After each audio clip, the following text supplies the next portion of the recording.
बिमल बहुत परेशान था। उसे समझ में नहीं आ रहा था कि वो इस परिस्थिति से कैसे निपटे। वो अपनी माँ को बहुत चाहता था, किंतु उसकी पत्नी और बच्चे उसकी माँ से बहुत दूर भागते थे, क्योंकि उसकी माँ की एक आँख नहीं थी, साथ ही उसकी कमर भी 90 अंश पर झुकी थी। वैसे वह अपना काम सब खुद कर लेती हैं, किंतु फिर भी वो उसकी पत्नी और बच्चों के लिए हमेशा खटकती हैं। दादी, आप ऊपर के कमरे में जाओ, मेरे दोस्त आ रहे हैं, बिमल के बेटे अखिल ने बड़े बेरुखी से कहा। पर बेटा, मैं तो यहाँ बहुत दूर बैठी हूँ, बिमल की माँ ने बहुत प्यार से कहा। नहीं, आप उनके सामने मत रहो, वो मुझे चिढ़ाते हैं, अखिल ने जोर से डांटते हुए कहा। क्या हुआ अखिल, क्यों चिल्ला रहे हो? बिमल की पत्नी कामनी ने किचन से आवाज लगाई। देखो ना माँ, ये दादी यहीं ड्राइंग रूम में बैठी हैं और मेरे दोस्त आ रहे हैं, अखिल ने शिकायत भरे लहजे में कहा। माँ जी, आप ऊपर चली जाओ, क्यों हम लोगों को लजवाती हो, कामनी ने बेटे का पक्ष लेते हुए कहा। बेचारी सरस्वती चुपचाप उठकर जीने के सहारे ऊपर जाने लगी। कमर झुकी होने के कारण उन्हें ऊपर चढ़ने में बहुत परेशानी हो रही थी, किंतु वो पूरी ताकत से ऊपर के एक अकेले कोने वाले कमरे में जाकर बैठ गई। बिमल बाजू के कमरे से सब सुन रहा था। उसे कष्ट हो रहा था कि उसकी माँ को अपमानित होना पड़ रहा है, किंतु वो असहाय था। अगर वो कुछ कहता है तो पत्नी और बच्चे उसका विरोध करने लगते हैं। दूसरे उनके तर्क भी सही लगते हैं। चूंकि वो एक प्रशासनिक अधिकारी था, उसका सामाजिक स्तर बहुत ऊंचा था, उसकी ससुराल भी एक अच्छे उच्च घराने में थी, अतः वह चुपचाप इस तरह हर दिन अपनी माँ को अपमानित होते देखता रहता था। रात को बिमल की पत्नी ने कहा, देखो जी, अब कुछ करो। कल कलेक्टर साहब की पत्नी आई थी, माँ जी अपनी देसी धुन धारा में उनसे मिली। मुझे बहुत शर्म आ रही थी बताते हुए कि ये मेरी सास हैं। मैंने कह दिया कि दूर की रिश्तेदार हैं, इलाज कराने आई हैं। बिमल को रोना आ गया, किंतु फिर भी वह चुप रहा। उसे समझ में नहीं आ रहा था कि वो क्या करे। अपने बेटे की मन स्थिति को सरस्वती अच्छी तरह से जानती थी और बेटे को कोई कष्ट ना हो, इसलिए वो हर बात को चुपचाप सह लेती थी। बिमल बहुत उदास रहने लगा। एक तरफ परिवार और सामाजिक स्तर पर जीने की प्रतिबद्धता थी, तो दूसरी ओर माँ। आखिर माँ से अपने बेटे की यह हालत देखी नहीं गई। एक दिन उसने अपने बेटे से कहा, बिमल, बहुत दिन हो गए हैं, अपने गांव जाना चाहती हूँ, मुझे वहाँ पहुँचा दो, मेरा यहाँ मन नहीं लग रहा। किंतु माँ, वहाँ तो कोई नहीं है, तुम्हारी देखभाल कौन करेगा? बिमल ने आश्चर्य से पूछा।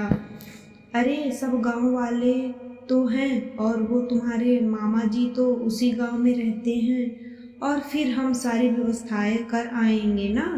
कामनी को तो जैसे मन की मुराद मिल गई हो। हाँ बेटा, बहू सही कह रही है, सरस्वती ने लंबी सांस लेते हुए कहा।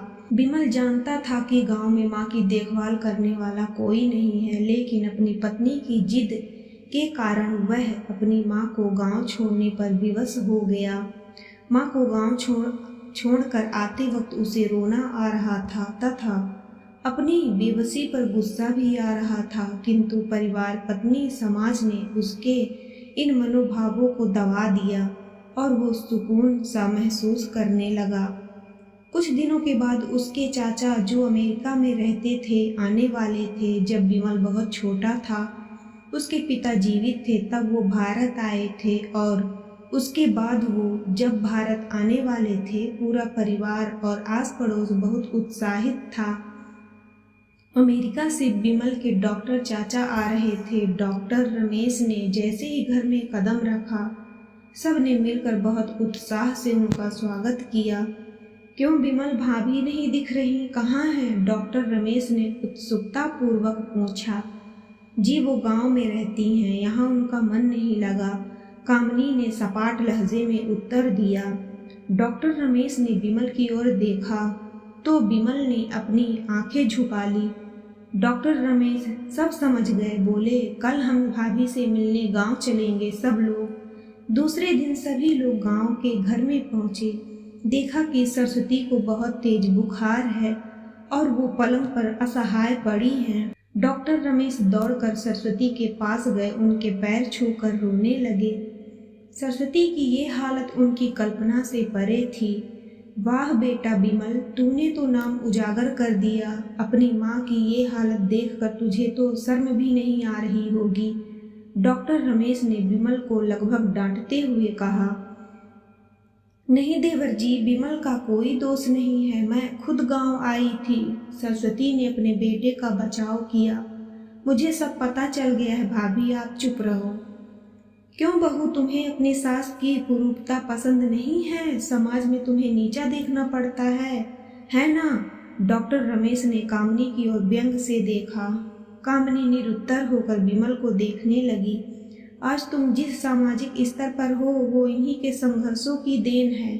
और बेटा विमल, तुम्हें शायद मालूम ना हो कि बचपन में जब तुम 1 साल के थे तब छत से नीचे गिरने के कारण तुम्हारी एक आंख फूट गई थी और तुम्हारी रीढ़ की हड्डी में भी समस्या थी।